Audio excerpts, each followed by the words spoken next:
আপনি কি জানেন শঙ্খ কেন 3 বার বাজানো হয় আর কেন তার থেকে বেশি বাজানো উচিত নয়? হিন্দু বাড়িতে প্রায় প্রত্যেকটি পুজোর পর শঙ্খ বাজানো হয়।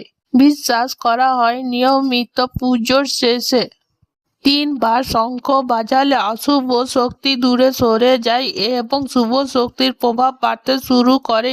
এর ফলে গৃহস্থ সংসারে শান্তি, সুখ ও আনন্দের পরিবেশ তৈরি হয়।